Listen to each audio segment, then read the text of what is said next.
दोस्तों, आज इस वीडियो में हम सिंधु घाटी सभ्यता को लेकर सारे प्रॉब्लम जितने भी इससे रिलेटेड जितने भी पॉइंट्स हैं वो सारे पॉइंट्स देखने वाले। तो अगर आज आपने ये क्लास पूरे के पूरे कर लिए तो आपको सिंधु घाटी सभ्यता से कभी भी एक भी क्वेश्चन नहीं छूटेगा। और इस सिंधु घाटी सभ्यता से रिलेटेड अगर एक पीडीएफ भी है वो मैं प्रोवाइड करा दूंगा, वो डिस्क्रिप्शन में पड़ा रहेगा लिंक, ठीक है। तो दोस्तों वीडियो को लास्ट तक जरूर देखें क्योंकि ये जो सिंधु घाटी सभ्यता इसके एक एक पॉइंट के बारे में हम इस वीडियो में डिस्कस करने वाले हैं। तो सबसे पहले मैं आपको सिंधु घाटी सभ्यता के बारे में थोड़ा सा बता दूं कि सिंधु घाटी सभ्यता जो है वो सिंधु नदी के आसपास बसे होने के कारण इसे सिंधु घाटी या फिर सिंधु घाटी सभ्यता या सिंधु सभ्यता कहा जाता है, ठीक है। यानी कि इसे सिंधु सभ्यता क्यों कहा जाता है, क्योंकि यह सिंधु नदी के किनारे स्थित है, इसलिए इसे सिंधु घाटी सभ्यता या सिंधु सभ्यता कहा जाता है। इस सभ्यता को दोस्तों हड़प्पा सभ्यता भी कहा जाता है या फिर हड़प्पीय सभ्यता भी कहा जाता है। क्यों क्यों कहा जाता है दोस्तों? क्योंकि कई विद्वानों का ये मत है कि सभ्यता को हड़प्पा सभ्यता पुकारना ज़्यादा उचित है, क्योंकि हड़प्पा इस समय का प्रमुख केंद्र है। क्योंकि देखिए दोस्तों, सिंधु घाटी सभ्यता का सबसे प्रमुख स्थल कौन सा है? हड़प्पा है। इसलिए सिंधु घाटी सभ्यता का दूसरा नाम क्या पड़ा है? हड़प्पा। और एक बात और है कि सिंधु घाटी सभ्यता में सबसे पहली खोज कहाँ शुरू हुई थी? हड़प्पा में, इसलिए इसे हड़प्पा सभ्यता भी कहा जाता है। दोस्तों मैं आपको बता दूं कि सिंधु घाटी सभ्यता को अंग्रेजी में इंडस वैली सिविलाइजेशन कहते हैं। क्या कहते हैं दोस्तों? इंडस वैली सिविलाइजेशन कहते हैं, ठीक है। नेक्स्ट पॉइंट चलते हैं। सिंधु सभ्यता अपने समय की सबसे आधुनिक सुविकसित सभ्यता थी। दोस्तों सिंधु घाटी सभ्यता यह एक पूर्ण रूप से शहरीकरण सभ्यता थी और इसमें लोग सभ्य लोग रहा करते थे। सुविकसित का मतलब है कि सही तरीके से इस सभ्यता का विकास हुआ था। हड़प्पा सभ्यता के लोग बहुत ही सुनियोजित और सुविकसित कस्बों एवं नगरों में रहा करते थे। मतलब क्या है कि सिंधु घाटी सभ्यता के जो लोग रहते थे ना, वो एकदम नियोजित तरीका से वो अपने गांव में नगर में रहा करते थे। एकदम वहाँ की जो बनावटें थी बहुत ही अच्छी बनावटें थी, है ना। सारे चीज़ बहुत अच्छे से, अभी हम सारे टॉपिक्स को आगे कवर करेंगे, वीडियो को लास्ट तक जरूर देखें। दोस्तों यहाँ पे कहा गया कि जहाँ बड़े बड़े भवन, महासागर, स्नानागार, कारागार, कच्ची व पक्की ईंटों से बने घर, चौड़ी सड़कें आदि स्थित है। यानी कि ये जो सिंधु घाटी सभ्यता है, इस सभ्यता में बड़े बड़े महल देखने को मिला है, बड़े बड़े सभागार देखने को मिला है, बहुत बड़े बड़े स्नानागार देखने को मिला है, यहाँ पे अन्नागार भी देखने को मिला है, यहाँ पे कच्ची व पक्की ईंटों के घर मिले हैं। वो सड़कें की बात की जाए तो दोस्तों काफ़ी चौड़ी सड़कें भी मिली है। वो जो सड़कें थी वो सीधी सड़कें थी, ठीक है।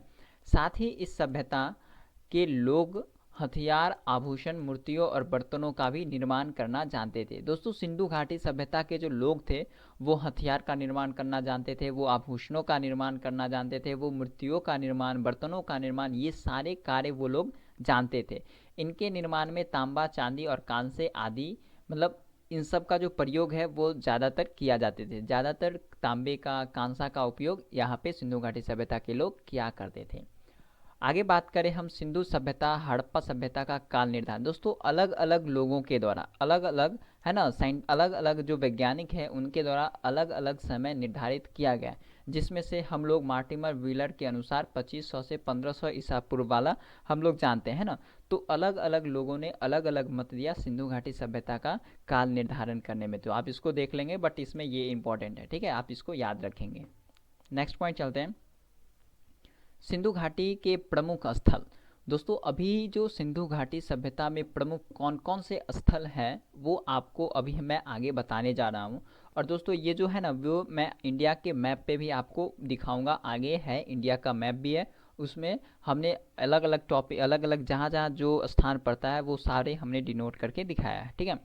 तो सबसे पहला, दोस्तों कि जैसा आप जानते हैं हड़प्पा में खुदाई हुई थी, बट यहाँ पे हमने सबसे पहला टॉपिक मोहनजोदड़ो को लिया है, ठीक है। तो मोहनजोदड़ो, इसकी खुदाई 1922 ईस्वी में रखाल दास बनर्जी के द्वारा किया गया था। किसके द्वारा किया गया था दोस्तों? रखाल दास बनर्जी के द्वारा मोहनजोदड़ो की खुदाई की गई थी। मोहनजोदड़ो का दोस्तों अर्थ होता है मृतकों का टीला। दोस्तों मोहनजोदड़ो का क्या अर्थ होता है? मृतकों का टीला, अर्थात मोहनजोदड़ो में बहुत सारे लाश मिली है, बहुत सारे हड्डियां मिली है, जिससे पता चलता है कि यहाँ कभी न कभी युद्ध जरूर हुआ होगा। अब युद्ध, तो दोस्तों यहाँ पे जो कंकाल मिले हैं वो पूर्ण कंकाल नहीं है, किसी के बाह बाजू है, किसी के पैर नहीं है, किसी के सर नहीं है ना, मतलब अंग भंग मिला है। जो भी कंकाल है वो पूर्ण रूप से कंकाल नहीं मिला है, किसी न किसी भाग वहाँ पे नहीं है उस कंकाल का, ठीक है। यह सिंधु नदी के किनारे बसा हुआ है। ये जो मोहनजोदड़ो है वो किस नदी के किनारे बसा हुआ है दोस्तों? सिंधु नदी के किनारे बसा हुआ है।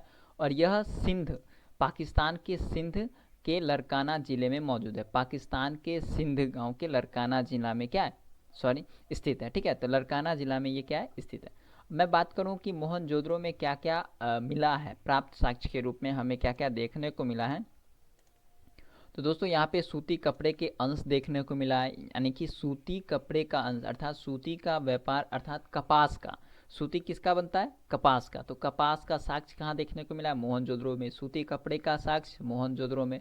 यहाँ पे महास्नानागार। दोस्तों एक बात और है कि मोहनजोदड़ो में जो भी चीज़ें जहाँ मिली है, सबसे बड़ा सबसे विशाल चीज़ें जो है वो मोहनजोदड़ो में ही मिला है। तो महास्नानागार यानी कि लोगों का स्नान घर जो होता है वो सबसे बड़ा कहाँ मिला है? मोहनजोदड़ो में। पुरोहित का आवास, पंडितों के रहने के लिए आवास भी कहाँ देखने को मिला है? मोहनजोदड़ो में। सभागार, लोगों को सभा करने के लिए जो सभागार होता है वो भी कहाँ देखने को मिला है? मोहनजोदड़ो में। कांसे से बनी एक नर्तकी की नग्न मूर्ति देखने को मिली है, यानी कि मोहनजोदड़ो में एक नाचती हुई नर्तकी की मूर्ति मिली है। यहाँ पे तांबे का ढेर भी देखने को मिला है। यहाँ पर पशुपति शिवजी का साक्ष्य, इससे पता चलता है कि मोहनजोदड़ो यानी कि पूर्व समय में भी पशुपति शिवजी की पूजा की जाती थी, जो कि उस वक्त पशुपति शिवजी के नाम से जाना जाता था। यहाँ पे घोड़े के दांत देखने को मिला है। यहाँ पे सेलखड़ी से बना वाट, वाट का मतलब है नाप तौल की जो पद्धति है, वाट केजी जो है ना, वो यहाँ पे देखने को मिला है। यहाँ पे चिमनी देखने को मिला है। साधु की मूर्ति, क्योंकि दोस्तों यहाँ पे क्या है, पुरोहित आवास है, तो साधु की तो मूर्ति कहीं ना कहीं मिलेगी, तो यहाँ पे साधु की भी मूर्ति देखने को मिला है। नेक्स्ट स्थान है कालीबंगा, है ना। देखिए कालीबंगा यह एक बर्बाद भूमि के भी नाम से जाना जाता है। इसकी खुदाई वर्ष 1953 ईस्वी में अमलानंद घोष द्वारा, क्या है दोस्तों, अमलानंद घोष द्वारा तथा बीके थापर के द्वारा किया गया था। 1960 में करवाई गई थी, ठीक है। देखिए 1953 में इसके द्वारा तथा बीके थापर के द्वारा 1960 ईस्वी में करवाई गई थी। कालीबंगा का अर्थ होता है काले रंग की चूड़ी। क्या होता है दोस्तों? काले रंग की चूड़ी। और ये जो स्थल है ना कालीबंगा, यह राजस्थान में स्थित है। कहाँ स्थित है दोस्तों? राजस्थान में स्थित है। और राजस्थान के गंगानगर जिले में स्थित है, जो कि घग्गर नदी के तट पर स्थित है। किस नदी के किनारे दोस्तों? घग्गर नदी के किनारे कौन स्थित है? कालीबंगा। कालीबंगा पे अगर प्राप्त साक्ष्य की बात की जाए तो यहाँ पे कच्ची ईंटें वो अलंकृत ईंटें प्राप्त हुई है। कच्ची ईंटें वो अलंकृत ईंटें। अलंकृत का मतलब होता है कि इस ईंट के ऊपर कोई ना कोई कलाकृति की हुई है। बेलनाकार मोहरे देखने को मिला है, जो कि मेसोपोटामिया की सभ्यता से मिलती थी। जो बेलनाकार मोहरे थी वो किस सभ्यता से मिलती थी दोस्तों? मेसोपोटामिया की सभ्यता। ये भी आपको पढ़ना है, मेसोपोटामिया की सभ्यता, जो कि अगले सेशन में हो सके तो हम लेके आएंगे। यहाँ पे खेती के साक्ष्य भी देखने को मिला है। यहाँ पे जुते हुए खेत का भी साक्ष्य देखने को मिला है। कालीबंगा से दूर सरसों की फसल और नज़दीक पर चने की फसल बोई जाती थी। दोस्तों कालीबंगा नाम का स्थान है, तो इस कालीबंगा से थोड़ी दूर हटके सरसों की फसल हुआ करती थी, और इसके नज़दीक में यानी कि जो स्थान है कालीबंगा, इसके नज़दीक में चने की फसल बोई जाती थी। लकड़ी के बने पाइप, यहाँ पे लकड़ी के बने पाइप भी देखने को मिला, इसका भी साक्ष्य हमें देखने को मिला है। दोस्तों अगला है हड़प्पा। दोस्तों मैं बता दूं कि सबसे पहले खुदाई कहाँ हुई थी, तो हड़प्पा में, जो कि हमने शुरुआत में ही बताया था। इसलिए सिंधु घाटी सभ्यता को हड़प्पा सभ्यता भी कहा जाता है। इसकी खुदाई 1921 ईस्वी में दयाराम सहनी के द्वारा किया गया था। किसके द्वारा? दयाराम सहनी के द्वारा किया गया था। और इनके सहायक जो थे वो कौन थे दोस्तों? मधु स्वरूप वत्स द्वारा, है ना। मधु स्वरूप वत्स जो थे इनके सहायक थे, यानी कि इनके कार्य में, इनके द्वारा किए गए कार्य में इन्होंने सहायता प्रदान की थी, ठीक है। ये जो हड़प्पा है ना, पंजाब के माउंट गोबरी जिले में रावी नदी के तट पे स्थित है। दोस्तों उस वक्त ये जो स्थान है ना, अभी पूछा जाए तो ये पाकिस्तान में पड़ता है ना, तो सिंपल हम कहेंगे पाकिस्तान के माउंट गोबरी जिला में स्थित है। तो उस वक्त पंजाब का जो ये वाला एरिया था माउंट गोबरी, वो पाकिस्तान में ही था, ठीक है। यह हड़प्पा से अगर प्राप्त साक्ष्य की बात की जाए तो यहाँ पे मोहरे देखने को मिला है। दोस्तों हड़प्पा में मोहरे जो कि इराक से देखने को मिला, यानी कि उस वक्त, है ना, उस वक्त अलग अलग जगहों से जो व्यापार हुआ करता था, इसलिए हड़प्पा नामक स्थान जो है, जो कि पाकिस्तान में पड़ता है वर्तमान में, यहाँ पे मुहरे देखने को मिला है। हड़प्पा सभ्यता में कब्रिस्तान देखने को मिला है, और उस कब्रिस्तान का दोस्तों क्या नाम था? RH-37। आप लोग इसको नोट कर लेंगे कि कब्रिस्तान का नाम क्या था? RH-37 नाम का एक कब्रिस्तान देखने को मिला है। यहाँ पे मछुआरा का चित्र देखने को मिला है ना, मछुआरा का चित्र अंकित बर्तन पे देखने को मिला है। यहाँ पे बालू पत्थर की बनी 2 मूर्तियाँ देखने को मिली है। धोती पहने हुए एक मूर्ति की फोटो मिली है। कांसे का सिक्का, दोस्तों हड़प्पा सभ्यता में कांसे की सिक्का भी देखने को मिला है। शक से बना बैल, है ना, शक है जिससे एक शक से बना बैल है, उसके शक से मिला है। अनाज भंडार, अन्नागार, है ना, अन्नागार जिसको कहते हैं, अनाज रखने वाला भंडार भी मिला है। यहाँ पे कमरे जहाँ से जौ और गेहूँ प्राप्त हुए हैं। तो हड़प्पा सभ्यता में जो अन्नागार था, है ना, वहाँ पे जौ और गेहूँ भी देखने को मिला है। ठीक है, कतार में बने श्रमिक आवास आदि देखने को यहाँ पे मिला है। नेक्स्ट स्थल है चनहुद्रो। दोस्तों चनहुद्रो जो स्थल है ना, इसकी खोज 1931 ईस्वी में गोपाल मजूमदार, है ना, NG मजूमदार के द्वारा की गई थी, जिसे पुरातात्विक मैके ने वर्ष 1935 में आगे बढ़ाया। यानी कि उनकी जो खुदाई थी 1931 में, वो पूर्ण जाके 1935 में फिर से किया गया था। तो ये जो चनहुद्रो है ना, वो चनहुद्रो सिंध प्रदेश, है ना, पाकिस्तान के सिंध प्रदेश में स्थित है। यहाँ से अगर प्राप्त साक्ष्य की बात की जाए तो यहाँ पे वक्राकर ईंटें, है ना, वक्राकर का मतलब है कि टेढ़ी मेढ़ी ईंटें यहाँ पे देखने को मिला है। यहाँ भी चित्रित तो ईंटें थी। यह एकमात्र स्थल है जहाँ से वक्राकर ईंटें प्राप्त हुई। यहाँ से ज़्यादा कुछ प्राप्त नहीं हुआ है। ठीक है, नेक्स्ट बात करते हैं दोस्तों। यहाँ पे और भी कुछ प्राप्त हुए हैं, जिसमें से देखेंगे यहाँ पे बिल्ली का पीछा करते हुए कुत्ता का साक्ष्य देखने को मिला। यानी कि वहाँ पे बिल्ली और वो कुत्ते के पैरों के निशान भी देखने को मिला। सजने संवरने के लिए लिपस्टिक का प्रयोग किया गया जाता था। यहाँ पे मनके का कारखाना, मनके दोस्तों, मनके का क्या अर्थ होता है? मनके का अर्थ होता है मटका। मनके का क्या अर्थ होता है? मटका। ठीक है, मटका यानी कि जिसको हम लोग घड़ा कहते हैं ना, मनके का अर्थ क्या होता है? मटका।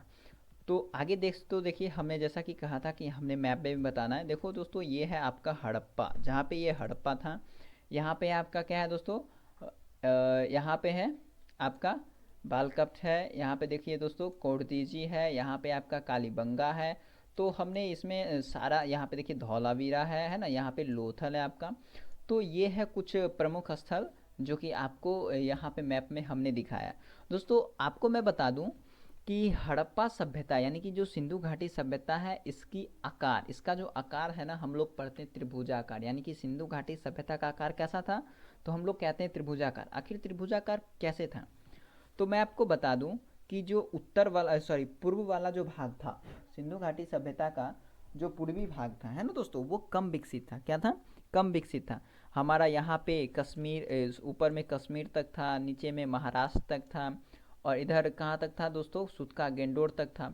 बट आपका जो है ना पूर्व में, जो कि दहमाबाद तक था, जो वो विकसित नहीं था। तो यहाँ से इस तरह से मिलाया और इस तरह से, तो एक एवरेज लाइन यहाँ से देखिए दोस्तों, एवरेज लाइन खींच लिया। ये थोड़ा सा इधर कर्व नहीं किया। ठीक है, यानी कि ये जो एरिया है इधर कर्व नहीं किया, और जिसके कारण यहाँ पे एक लाइन खींच दिया, जिसके कारण क्या हो गया कि सिंधु घाटी सभ्यता का जो आकार है वो त्रिभुजाकार हो गया। ठीक है, नेक्स्ट स्थल देखते हैं दोस्तों।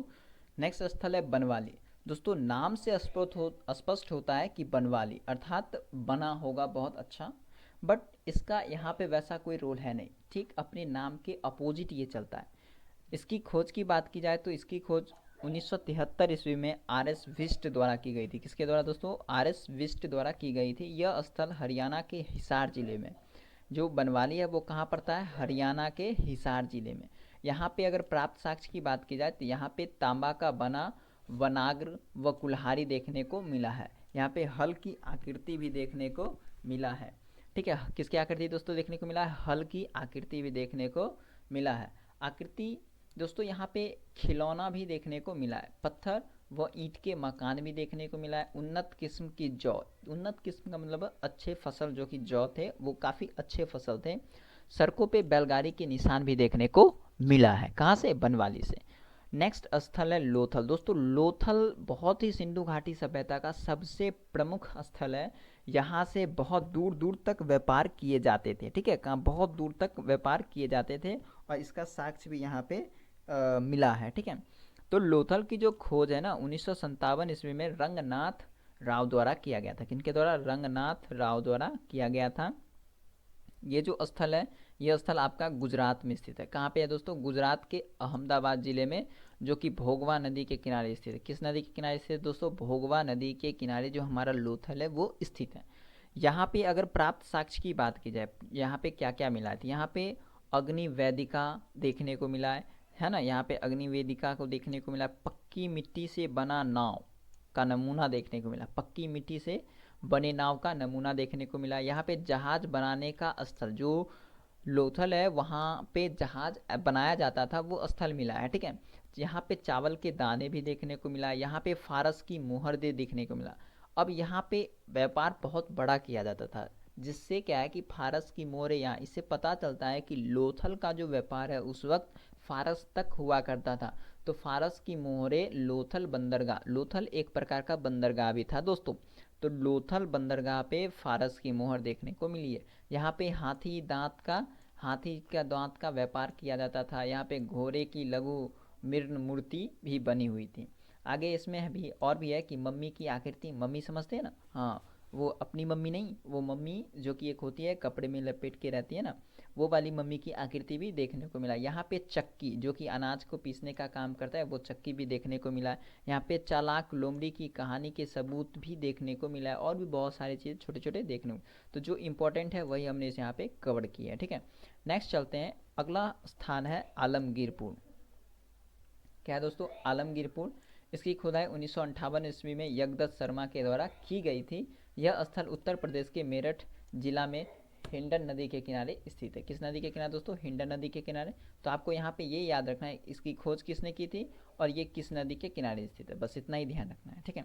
नेक्स्ट स्थल की मैं बात करूँ, रोपर। रोपर जो कि आपका पंजाब में ही स्थित है। कहाँ पे दोस्तों? पंजाब में ही स्थित है। तो इसकी खुदाई 1953 ईस्वी में यज्ञदत्त शर्मा के द्वारा की गई थी। किनके द्वारा की गई थी?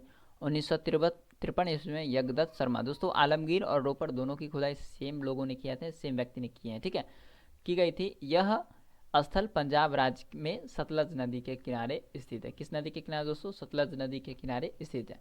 रोपर से अगर प्राप्त साक्ष्य की बात की जाए तो यहाँ पे तांबे की कुल्हाड़ी, किसकी कुल्हाड़ी दोस्तों? तांबे की कुल्हाड़ी देखने को मिला है। यहाँ पे आदमी व कुत्ते की एक कब्रगाह देखने को मिला है। किसका किसका? आदमी और कुत्ते की, ठीक है। दोस्तों ये जो आदमी और कुत्ता का जो कब्रगाह है, जो कि हमें रोपर में देखने को मिला है, ठीक ऐसा ही स्थान बुर्जहोम में हमें कश्मीर में भी देखने को मिला है। कश्मीर का एक स्थान बुर्जहोम, जहाँ पे हमें आदमी के साथ साथ कुत्ते की भी हड्डियाँ, वो लाश देखने को मिला है, ठीक है। तो वहाँ कश्मीर में भी हमको देखने को मिला है, ठीक है। नेक्स्ट स्थल है यहाँ का सुरकोटता।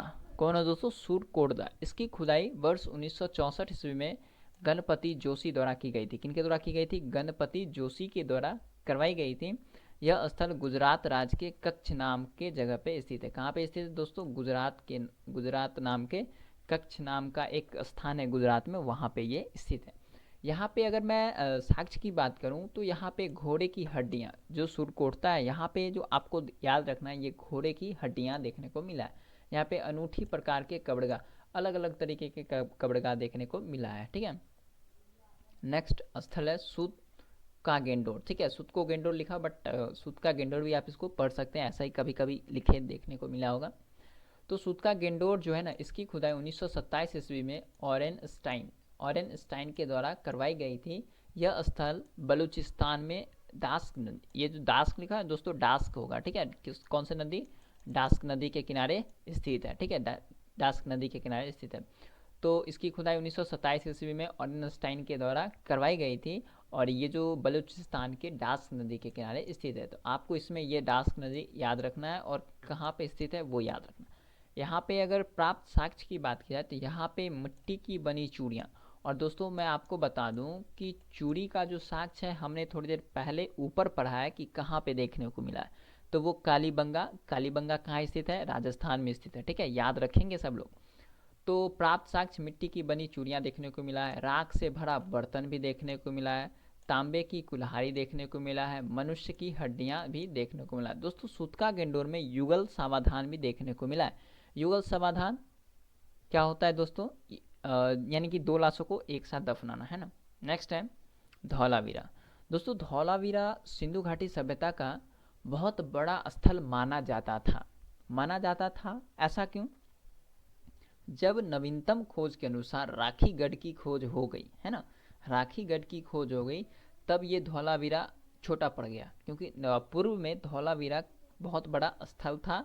ठीक है, देखिए बहुत बड़ा शहर मोहनजोदड़ो था और बहुत बड़ा स्थल अब वर्तमान में राखीगढ़ है, और पूर्व में कौन था? धौलावीरा। बट राखीगढ़ की खोज हो जाने के बाद धौलावीरा दूसरे पोजीशन पे चला आता।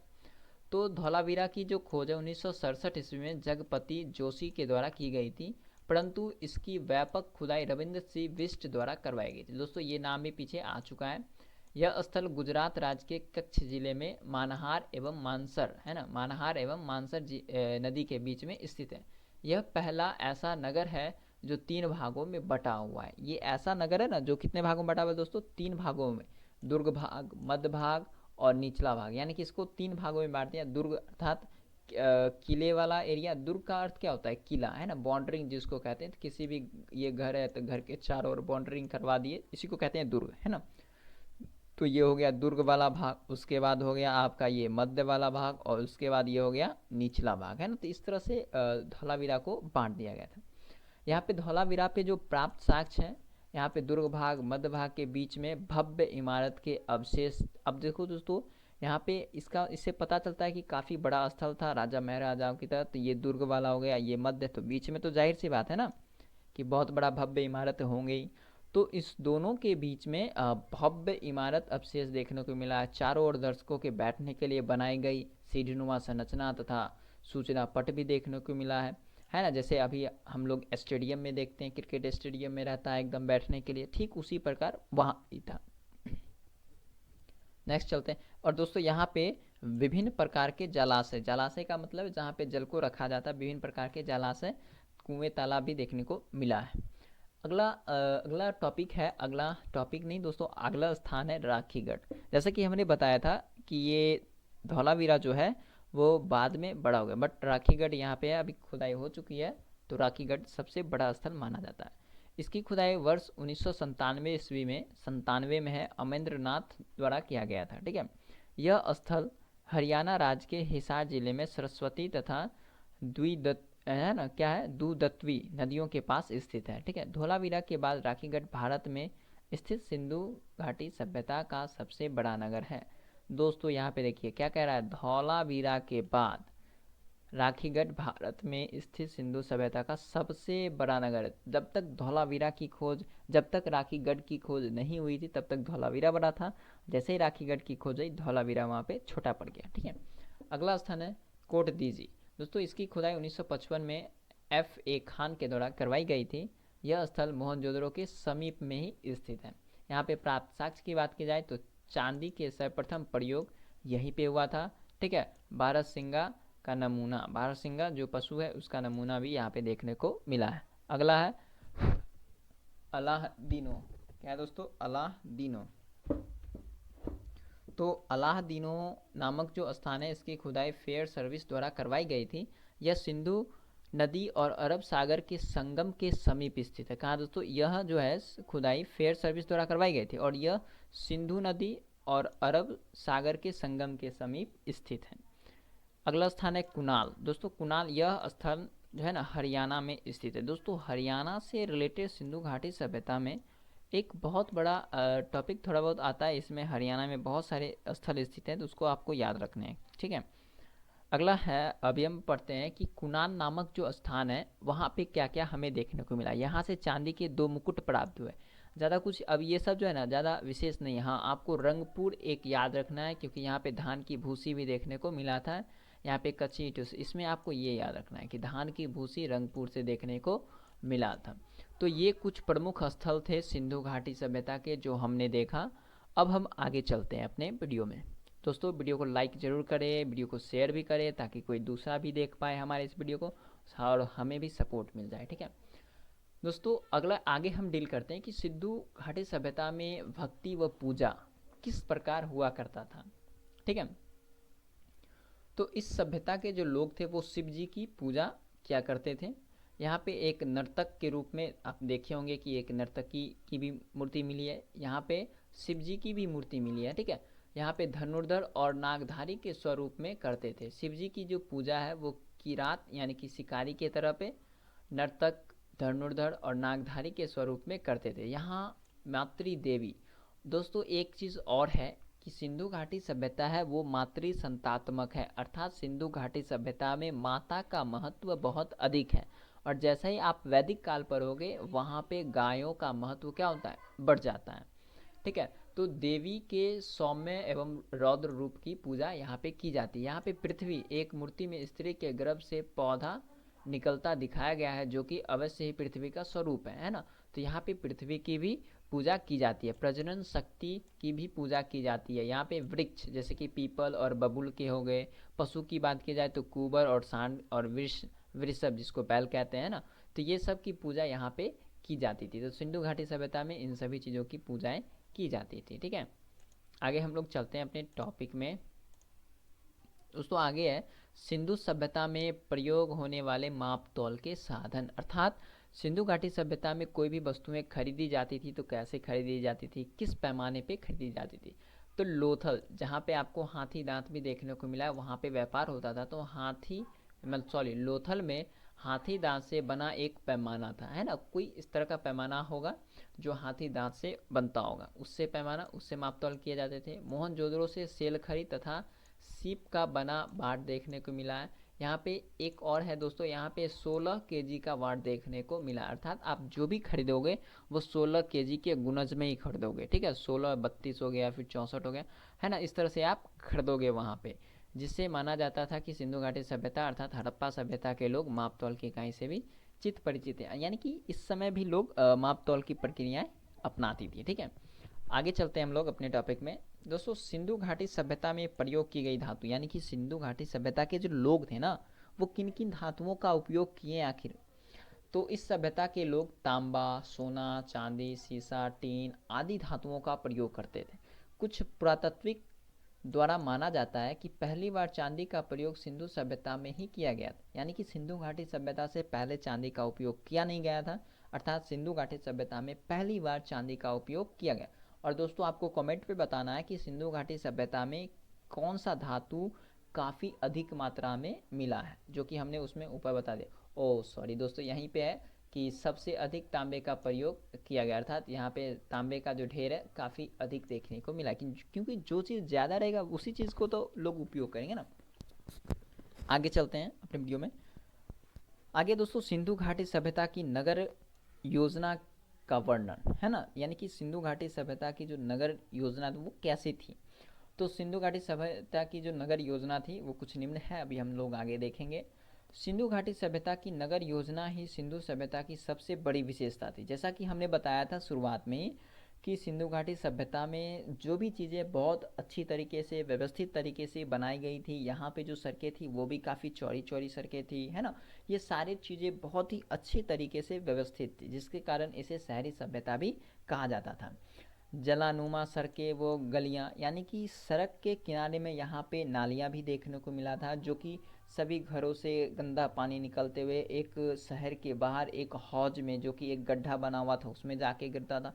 यानी कि बहुत अच्छे तरीके से व्यवस्थित किया गया था सिंधु घाटी सभ्यता के शहर को। ठीक है, आगे चलते हैं। यहाँ पे दोस्तों पक्की ईंटों का प्रयोग भी किया गया था। विशेषताएं सिंधु सभ्यता में देखने को ये मिलती है। सिंधु घाटी सभ्यता को हड़प्पा सभ्यता के नाम से भी जाना जाता है, क्योंकि इस सभ्यता का सर्वप्रथम अवशेष हड़प्पा से ही प्राप्त हुआ, जो कि आपने प्रारंभ में ही देख लिए थे। ठीक है, आगे सिंधु घाटी सभ्यता का हड़प्पा सभ्यता की नगर योजना का वर्णन।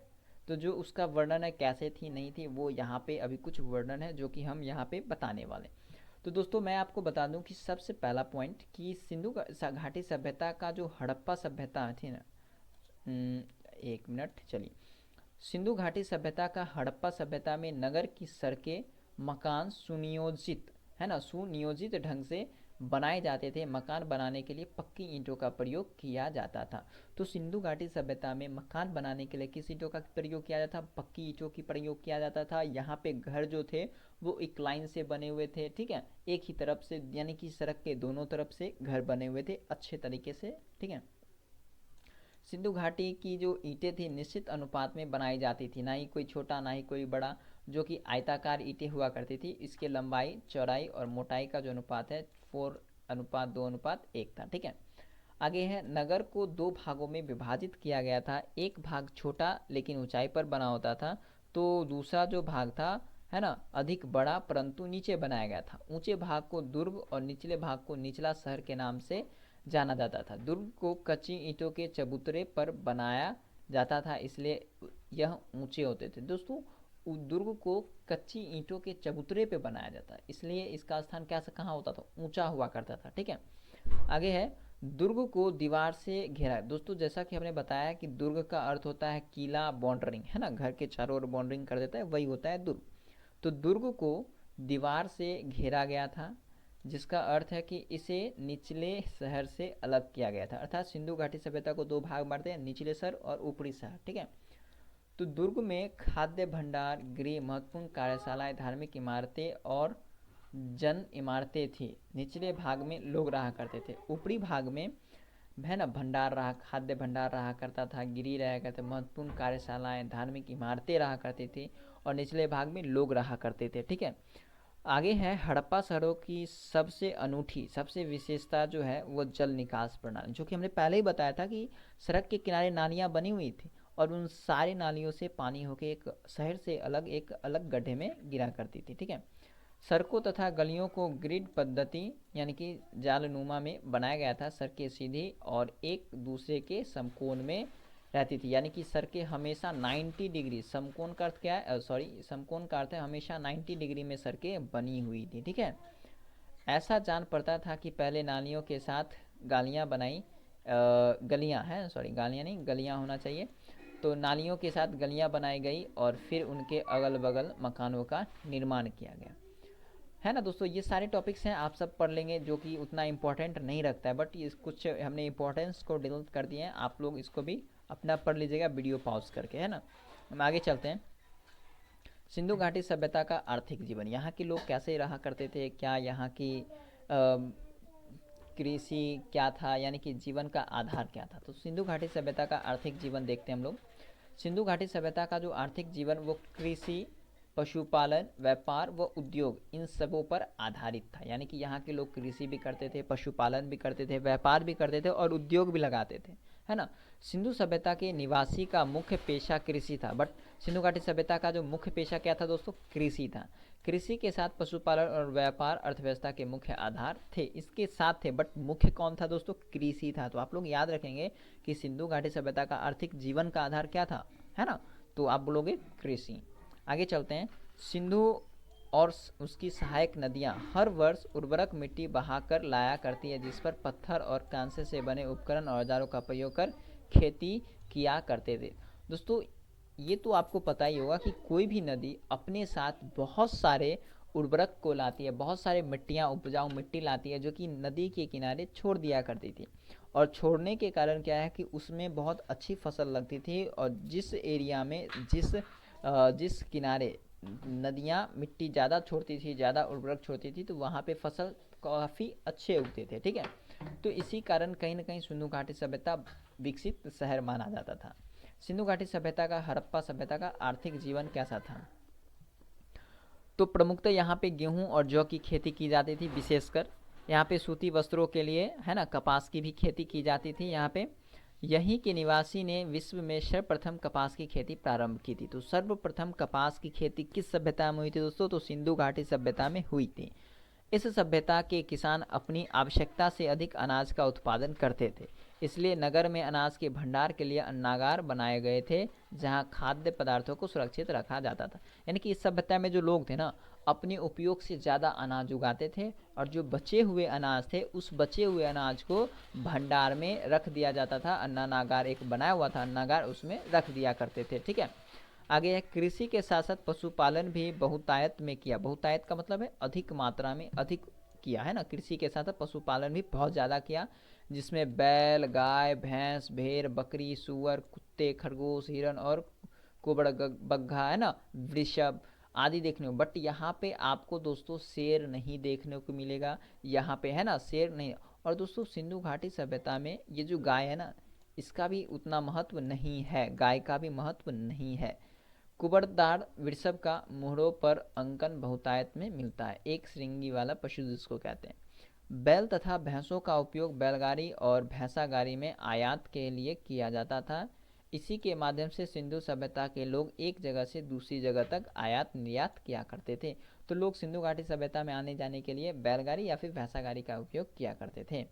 आगे है, सैंधव निवासी घोड़े से परिचित थे, यानी कि यहाँ के जो सैंधव निवासी थे, जो सिंधु सभ्यता के लोग को सैंधव निवासी कहते हैं, यहाँ के लोग घोड़े से परिचित थे। इसके साक्ष्य सुरकोटता, लोथल, रंगपुर, ये इन सभी जगहों से प्राप्त हो चुका है। सुरकोटता से अश्व अस्थि घोड़े की हड्डियां देखने को मिला है। लोथल और रंगपुर से अश्व की मृण मूर्तियां देखने को मिली है, मृण मूर्तियां, ठीक है, जो कि टेराकोटा। टेराकोटा का अर्थ क्या होता है दोस्तों? टेराकोटा का अर्थ होता है कि मिट्टी से बने हुए वस्तु को टेराकोटा कहते हैं ना, अर्थात टेराकोटा का बना हुआ मूर्ति, अर्थात मिट्टी का बना हुआ। आगे है, कृषि और पशुपालन के अलावा उद्योग एवं व्यापार भी अर्थव्यवस्था के प्रमुख आधार थे, जिनमें वस्त्र निर्माण इस काल का प्रमुख उद्योग था। दोस्तों ये सभी पॉइंट्स आप लोग पढ़ लेंगे वीडियो को पॉज करके, बहुत ही इंपॉर्टेंट सारे पॉइंट है, एक बार पढ़ लेंगे तो प्रॉब्लम नहीं होगा, ठीक है। तो बहुत सारे पॉइंट्स हैं, हम सारे को डील नहीं करेंगे, बस मैं यहाँ पे 3-4 पॉइंट्स हम छोड़ रहे हैं, आगे बढ़ आप लोग वीडियो को पॉज करके सारे पॉइंट्स को पढ़ लेंगे। आगे चलते हैं। सिंधु सभ्यता में परिवहन व्यवस्था, परिवहन का मतलब है कि आयात निर्यात, आना और जाना, है ना। तो प्राप्त साक्ष्यों के आधार पर कहा जाता है कि सिंधु सभ्यता के लोगों के द्वारा परिवहन के लिए बैलगाड़ी और नाव का प्रयोग किया जाता था। हड़प्पा और चनहुद्रों से कांसे की बैलगाड़ी प्राप्त हुई है तथा बनवाली में सड़कों पर बने बैलगाड़ी के पहियों के निशान प्राप्त हुए, जिससे यह माना जा सकता है कि इस सभ्यता के लोग आगमन के लिए बैलगाड़ी का प्रयोग करते थे। जैसा कि हमने पहले बताया, यहाँ के लोग जो थे वो बैलगाड़ी का उपयोग, नाव का उपयोग, वो भैंसा गाड़ी का उपयोग यहाँ से वहाँ आने जाने के लिए किया करते थे। लोथल से पक्की मिट्टी की नाव तथा मोहनजोदड़ो से प्राप्त मोहरों में नाव के प्रयोग, यह प्रमाणित होता है कि जल मार्ग पर नाव या जहाज का प्रयोग किया जाता था। तो मोहर पे जो नाव का फोटो देखने को मिला है, चित्र, इससे पता चलता है कि जल मार्ग पर नाव या जहाज का प्रयोग किया जाता था, जिसका प्रमाण नदियों के किनारे बसे लोथल, रंगपुर, बालाकोट, सुतकाको आदि प्रमुख बंदरगाह। तो ये सब किसका नाम है दोस्तों? ये सब बंदरगाह के नाम है ना, जैसे कि हमने पहले बताया था कि लोथल एक छोटा सा बंदरगाह था। आगे चलते हैं हम लोग अपने नेक्स्ट पॉइंट पे। दोस्तों अब आता है कि सिंधु घाटी सभ्यता का पतन। पतन का अर्थ होता है कि सिंधु घाटी सभ्यता कब मरने का अर्थ है कि समाप्त कैसे होने लगा, कैसे वो समाप्त हो गया सिंधु घाटी सभ्यता। तो दोस्तों सिंधु घाटी सभ्यता का पतन होने का कारण, तो सिंधु घाटी सभ्यता का पतन कैसे हुआ या सिंधु घाटी सभ्यता का अंत कैसे हुआ? सिंधु घाटी सभ्यता का अंत इस सभ्यता के तकरीबन 1000 साल तक रहने के बाद हुआ, यानी कि सिंधु घाटी सभ्यता टोटल 1000 वर्ष, है ना, टोटल 1000 साल यह रह गया, तब जाके इसका पतन होना शुरू हुआ या फिर पतन हुआ। इस सभ्यता का पतन कब और कैसे हुआ, इस बारे में विद्वानों के कई मत और कई, है ना, कोई भी एक कारण या समय ज्ञात नहीं है। यानी कि सिंधु घाटी सभ्यता का जो पतन कैसे हुआ था, इनमें अलग अलग वैज्ञानिकों ने अलग अलग अपना मत दिया, वो समय भी ज्ञात नहीं है कि कब हुआ था, ठीक है। सिंधु सभ्यता का हड़प्पा सभ्यता के पतन के कारण देखते हैं दोस्तों। तो सिंधु सभ्यता का हड़प्पा सभ्यता तकरीबन 1000 वर्षों तक रही, यानी कि सिंधु घाटी सभ्यता लगभग 1000 वर्षों तक चली है। सिंधु सभ्यता के अंत के कारणों के बारे में इतिहासकारों से अलग अलग मतें हैं, जिनमें से कुछ मत यहाँ किन्हों का मत है, यानी कि कुछ लोगों का मत है कि जलवायु परिवर्तन के कारण नष्ट हो गया। किन्हों का मत है कि नदियों का जलमार्ग परिवर्तन हो जाने के कारण यहाँ पे सिंधु घाटी सभ्यता नष्ट हो गई। कुछ का मत है कि बाढ़ के जरिए, कुछ का मत है कि आर्यों का आक्रमण हुआ जिसके कारण सिंधु घाटी सभ्यता समाप्त हुई, कुछ का मत है भूकंप के जरिए, और कुछ का मत है सामाजिक ढांचों में बिखराव आदि के कारण। बट यहाँ पे आपको अगर क्वेश्चन में अगर सवाल आ जाए तो यहाँ पे आप कौन सा आंसर देंगे? तो दोस्तों यहाँ पे जो बेस्ट आंसर बनता है वो है बाढ़, क्योंकि हम लोग यही पढ़ते हैं। तो आप लोग याद रखेंगे कि सिंधु घाटी सभ्यता का जो पतन का कारण मुख्य रूप से कौन था, तो आप लोग याद रखो कि बाढ़ है ना, तो बाढ़ को मन में रखेंगे, बट ये सभी नॉलेज के लिए ज़रूरी है। आगे हम लोग चलते हैं। अधिकतर विद्वानों का मत है कि सभ्यता का पतन बाढ़ के प्रकोप के कारण ही हुआ है। हालांकि सिंधु सभ्यता का विकास नदी घाटी क्षेत्र में ही हुआ था, तो इसे क्षेत्र में बाढ़ ज़्यादातर आने का है ना, ज़्यादातर देखिए जो शहर नदी के किनारे स्थित है तो वो शहर बाढ़ के समय में ज़्यादा ग्रसित होगी। तो इसलिए माना जाता है कि ये जो शहरें थी वो नदी के किनारे स्थित थी, इसलिए इस शहर का जो विनाश है, पतन है, वो इस नदी में आए बाढ़ के कारण ही हुआ होगा। तो वही कहते हैं यहाँ पे, ठीक है। नेक्स्ट टॉपिक चलते हैं दोस्तों। देखिए सिंधु घाटी सभ्यता का हड़प्पा सभ्यता के पतन के संबंध में विभिन्न विद्वान और उनकी राय। तो किस विद्वान ने कौन सी राय दी है, वो है, विद्वान का नाम इस साइड लिखा हुआ है और उनकी विचार जो कि मान्यता है, जैसे कि देख लीजिए दोस्तों, स्टुअर्ट, पिंगॉट और गॉर्डन चाइल्ड, इन तीनों का मत है कि बाहरी आक्रमण के द्वारा यहाँ सिंधु घाटी सभ्यता का अंत हो गया। और बाहरी आक्रमण कौन किए थे, आर्य, है ना, आर्य के द्वारा। एम आर सहनी के द्वारा कहा गया था कि बाढ़ आने के कारण यहाँ का क्या हो गया, विनाश हो गया था। अगला देखिए, मार्शल एस आर राव और मैकी, इनका कहना था कि बाढ़ के कारण। तो अलग अलग वैज्ञानिक, अलग अलग लोगों के अलग अलग मत थे, तो आप लोग इसको भी पढ़ लेंगे वीडियो को पॉज करके। तो ये थे दोस्तों कुछ सिंधु घाटी सभ्यता के बारे में। और दोस्तों आप चाहते हैं कि हम इसमें टोटल 51 इम्पोर्टेंट क्वेश्चन भी इस PDF में हम रखे हुए हैं। अगर आप चाहते हो कि ये भी बताएं तो हम अगले क्लास में ज़रूर लेके आएंगे इसको, बट आप लोग इसको ज़रूर याद रखिएगा। इसमें बहुत सारे कुछ ऐसे पॉइंट्स हैं जो छूट भी गए होंगे, जैसे कि सिंधु घाटी सभ्यता का खोज किसने किया था, है ना, सिंधु घाटी सभ्यता का मैसेज किसने दिया था, सर्वेक्षण किसने किया था, ये कितने बड़े एरिया में फैला हुआ था। तो ये सारे क्वेश्चन जो है वो हम ऑब्जेक्टिव क्वेश्चन में डिस्कस करेंगे, बट ये भी आप सबों के लिए बहुत ही इम्पोर्टेंट है। तो दोस्तों आज का जो ये टॉपिक है, ये जो सिंधु घाटी सभ्यता है, ये पूरा वीडियो कैसे लगा, अगर अच्छा लगा हो तो हमारे इस वीडियो को लाइक करें, चैनल को सब्सक्राइब करें, वो ज़्यादा से ज़्यादा लोगों तक शेयर करें। और दोस्तों सब्सक्राइब कर वीडियो को लाइक ज़रूर करें, जिससे हमें भी सपोर्ट मिलता रहे। जय हिंद।